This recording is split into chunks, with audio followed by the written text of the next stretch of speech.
Bismillahirrahmanirrahim. Assalamualaikum Ibu, selamat siang. Waalaikumsalam dok, siang. Ya, bagaimana Ibu? Sudah nyaman duduknya? Sudah dok. Kalau tidak nyaman beritahu saya Ibu ya. Baik dok. Oke, sebelumnya perkenalkan Ibu, saya Dr. Alia yang sedang berjaga hari ini di Poliklinik Pasundan. Nah, hari ini saya akan sedikit menjelaskan tentang kondisi Ibu dan rencana apa saja yang mungkin akan kita lakukan supaya Ibu dan keluarga bisa paham dan tenang ya Ibu ya. Sebelum kita lanjut, saya akan memastikan identitas Ibu terlebih dahulu ya Bu ya, untuk melengkapi rekam medis Ibu. Baik, namanya Ibu dengan Ibu Natasha, betul? Betul dok. Betul. Boleh sebutkan tanggal lahir dan usianya Ibu? 26 April 1999. Oke Bu. 26 tahun dok. 26 tahun Bu. Dengan jenis kelamin perempuan ya Bu ya. Alamatnya masih di Bojongsoang Ibu? Masih dok. Masih. Baik. Sukunya Ibu? Sunda dok. Status pendidikan terakhirnya Ibu? S1 dok. S1. Status pernikahannya bagaimana Ibu? Apakah sudah menikah? Belum dok. Oke, sudah ya Bu ya. Nah, dari pemeriksaan tadi kami menemukan kalau Ibu mengalami ambeien atau wasir, yaitu pembengkakan di daerah anus Ibu, jadi pembengkakan di pembuluh darahnya. Nah, kondisi ini tuh biasanya terasa nyeri, gatal, atau keluar darah saat melakukan buang air besar, betul ya Bu ya? Betul dok. Baik Ibu. Tapi tenang ya Bu ya, ini bisa kita atasi dengan baik. Nah, saya sarankan kita akan melakukan tindakan operasi pengangkatan ambeien Ibu, atau istilah medisnya hemoroidektomi. Nah, prosedurnya ini dilakukan di ruang operasi Ibu ya, dengan pembiusan, bisa lokal atau total tergantung dengan kondisi Ibu. Jadi nanti bagian ambeien yang mengalami pembengkakannya akan kita angkat, lalu lukanya ditutup dengan hati-hati agar cepat sembuh dan tidak sakit ya Ibu ya. Iya dok. Baik, tujuan kita angkatnya pembengkakan ini Bu, agar nyeri yang Ibu rasakan ini dan pendarahannya itu bisa hilang, jadi Ibu bisa buang air besarnya dengan nyaman lagi ya Bu ya. Iya dok. Dan juga mencegah ambeien itu muncul kembali di kemudian hari begitu.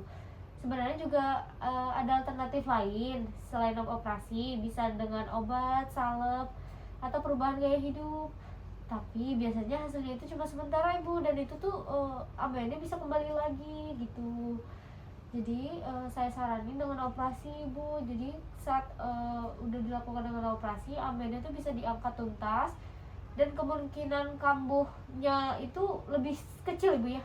Tapi tetap ada resiko ya Bu ya di setiap operasi. Nah, resikonya itu biasanya setelah operasi itu terjadi nyeri Ibu, terasa nyeri sedikit atau sedikit pendarahan maupun infeksi.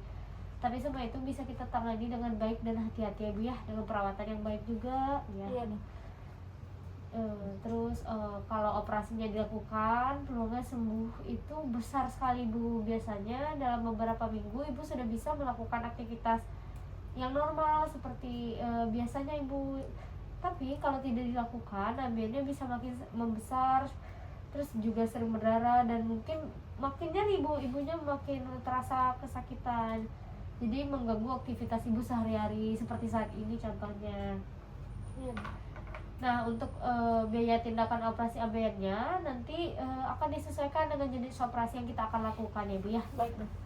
Obat-obatan yang digunakan dan perawatannya, penjelasan rinci tentang biayanya akan dilakukan dan disampaikan oleh bagian administrasi Bu sebelum nanti tindakannya dilakukan. Iya dok. Jadi Ibu dan keluarga bisa pertimbangkan terlebih dahulu ya Bu ya. Bagaimana Ibu, penjelasan saya tadi sudah cukup jelas atau belum Ibu? Sangat jelas dok. Baik, kalau ada yang belum paham atau yang belum jelas, boleh ditanyakan kembali kepada saya Ibu ya, tidak usah sungkan. Iya dok. Saya juga persilakan Ibu untuk diskusi bersama keluarga. Ambil dulu waktu sebelum memutuskan, tidak perlu terburu-buru. Saya di sini siap bantu kapanpun Ibu sudah merasa siap. Baik dok. Baik, kalau Ibu dan keluarga sudah sepakat untuk lanjut operasi, saya akan bantu persiapkan semuanya dengan sebaik mungkin. Tapi kalau Ibu masih ragu, tidak apa-apa. Yang penting keputusan ini datang dari hati Ibu sendiri, tanpa tekanan dari siapapun ya Ibu ya. Iya dok. Baik Ibu, bagaimana Ibu? Ibu setuju? Setuju dok. Baik, kalau Ibu sudah setuju, boleh diisi dulu lembar persetujuannya Ibu menggunakan pulpen biru Ibu. Nanti kalau sudah saya bantu periksa ulang agar tidak terjadi kekeliruan Ibu. Boleh tanda tangan di sini. Baik, sudah. Terima kasih banyak ya Ibu ya sudah meluangkan waktu dan percaya sama saya. Semoga nanti prosesnya lancar dan Ibu bisa segera pulih dengan nyaman. Alhamdulillah, semoga segala proses ini membawa kesembuhan dan menjadi jalan kebaikan untuk Ibu. Terima kasih ya Ibu ya. Terima kasih banyak dok. Iya. Assalamualaikum. Waalaikumsalam.